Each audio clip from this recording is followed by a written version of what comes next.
বিশ্ব পৰিৱেশ দিৱসৰ দিনটোত সামাজিক মাধ্যমত গছপুলিৰ ভিডিঅ' দিয়ে ঠিকেই, পিছে উন্নয়নৰ নামত প্ৰকৃতিক ধ্বংস কৰিছে কোনে? বৰ্তমানলৈ কিমান গছ কটা হ'ল মুখ্যমন্ত্ৰী হিমন্ত বিশ্ব শৰ্মাৰ কাৰ্যকালত?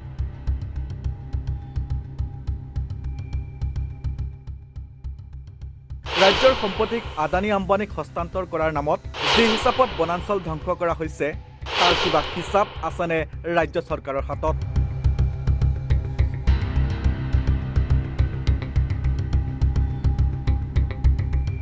অসমত বিভিন্ন চৰকাৰী আৰু ব্যক্তিগত উন্নয়ন প্ৰকল্পৰ বাবে লাখ লাখ গছ কাটি পেলোৱা হৈছে নেকি? কেৱল বিশ্ব পৰিৱেশৰ দিনটোত সামাজিক মাধ্যমত ভিডিঅ' দিয়ে কিয় দায়িত্ব সামৰে ৰাজ্য চৰকাৰে? প্ৰকৃতি আমাৰ অস্তিত্বৰ আধাৰ, সেয়েহে পৰিৱেশ সংৰক্ষণৰ দায়িত্বও আমাৰ সকলোৰে। আজি বিশ্ব পৰিৱেশ দিৱসৰ বিশেষ দিনটিত সেউজীয়া আৰু সুস্থ পৃথিৱী গঢ়াৰ বাবে আহক আমি সকলোৱে সংকল্প লওঁ।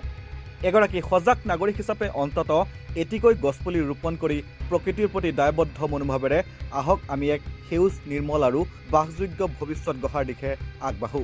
এই সুন্দৰ কথাবোৰ শুনি আপোনাৰ হয়তো এনে লাগিছে যেন এয়া কোনোবা এগৰাকী প্ৰকৃতিপ্ৰেমীৰ ভাষ্য, কিন্তু নহয়। এয়া হৈছে উন্নয়নৰ নামত লাখ লাখ গছ কটা চৰকাৰখনৰ মুখ্যমন্ত্ৰী হিমন্ত বিশ্ব শৰ্মাৰ এটা ফেচবুক পোষ্ট। বৃহৎ বৃহৎ প্ৰকল্পৰ নামত প্ৰকৃতিক ধ্বংস কৰি এতিয়া ফেচবুকত এইদৰে এজোপা গছ পুলি ৰোপণ কৰিয়েই পৰিৱেশ দিৱস পালন কৰিছে মুখ্যমন্ত্ৰী হিমন্ত বিশ্ব শৰ্মাই। পিছে হিমন্ত বিশ্ব শৰ্মাৰ চৰকাৰখনে কি বনাবলৈ কিমান বনাঞ্চল ধ্বংস কৰিলে? চৰকাৰী তথ্য অনুসৰি বিগত দশকত অসমত বিভিন্ন চৰকাৰী আৰু ব্যক্তিগত উন্নয়ন প্ৰকল্পৰ বাবে 1 লাখৰো অধিক পূৰ্ণবয়স্ক গছ কটা হৈছে। প্ৰধান বন সংৰক্ষকৰ কাৰ্যালয় আৰু অসম পৰিৱেশ বন আৰু জলবায়ু পৰিৱৰ্তন বিভাগৰ মুখ্য বন বিষয়াৰ পৰা পোৱা তথ্য অনুসৰি 2016 চনৰ মে' মাহত অসমত বিজেপিৰ প্ৰথমখন চৰকাৰ গঠন হোৱাৰ পাছৰে পৰা 1,06,896 ডাল পূৰ্ণবয়স্ক গছ কাটি পেলোৱা হৈছে। মুখ্যমন্ত্ৰী হিমন্ত বিশ্ব শৰ্মাৰ কাৰ্যকালত অসমত কাটি পেলোৱা হৈছে 65,000 গছ।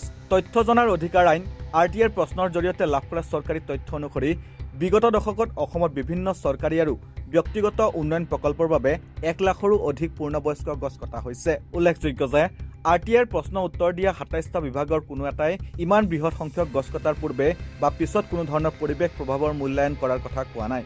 চৰকাৰী পৰিসংখ্যা অনুসৰি ৰাজ্যজুৰি অধিসূচিত বনাঞ্চলত 26,000ৰো অধিক গছ কাটি পেলোৱাৰ বিপৰীতে বাকীবোৰ অবনাঞ্চল অঞ্চলত কাটি পেলোৱা হৈছে।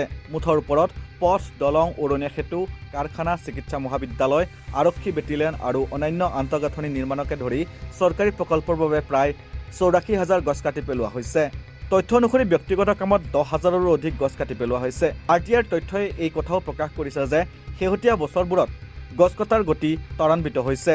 2021 চনৰ পৰা 2025 চনৰ ভিতৰত মুখ্যমন্ত্ৰী হিমন্ত বিশ্ব শৰ্মাৰ কাৰ্যকালত প্ৰায় 65,000 গছ কটাৰ বিপৰীতে সৰ্বানন্দ সোণোৱালৰ নেতৃত্বত পূৰ্বৰ চৰকাৰৰ দিনত 18,000ৰো অধিক গছ কাটিছিল।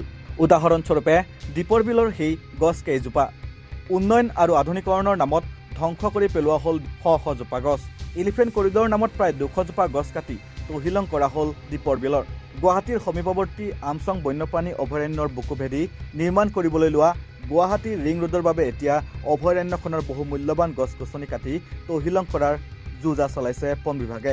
তথ্য অনুসৰি এই প্ৰস্তাৱিত ৰিং ৰোডৰ বাবে আমচং অভয়াৰণ্যৰ প্ৰায় 7.12 হেক্টৰ ভূমি ব্যৱহাৰ কৰা হ'ব, যিটো পৰিৱেশ তন্ত্ৰৰ বাবে এক ডাঙৰ ভাবুকি হিচাপে বিবেচিত হৈছে।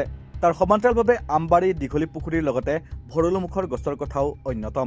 আনহাতে বিশ্ব পৰিৱেশ দিৱসত গছপুলি ৰোপণ কৰা হিমন্ত বিশ্ব শৰ্মাৰ চৰকাৰখনৰ প্ৰশাসনে আকৌ গছ ৰক্ষাৰ প্ৰতিবাদত নামি পৰা একাংশ লোকৰ ওপৰতহে চলায় আক্ৰমণ। বনাঞ্চল ধ্বংসৰ প্ৰতিবাদত নামিলেই যেন চৰকাৰৰ বৈৰী হৈ পৰে একাংশ প্ৰকৃতিপ্ৰেমী এইসকল লোক, যাৰ বাবে প্ৰশ্ন উত্থাপন হৈছে যে কেৱল পৰিৱেশ দিৱসৰ দিনটোতেই গছপুলি ৰোপণ কৰিয়েই দায়িত্ব সামৰে কিয় এইখন চৰকাৰে? উন্নয়নৰ নামত চাৰিওফালে যে কেৱল যেন ধ্বংসযজ্ঞ চলিছে, সেইবোৰ এনেবোৰ কথাই এতিয়া প্ৰমাণ কৰিছে। নিউজ ৰিপৰ্ট, নৰ্থ ইষ্ট নাও।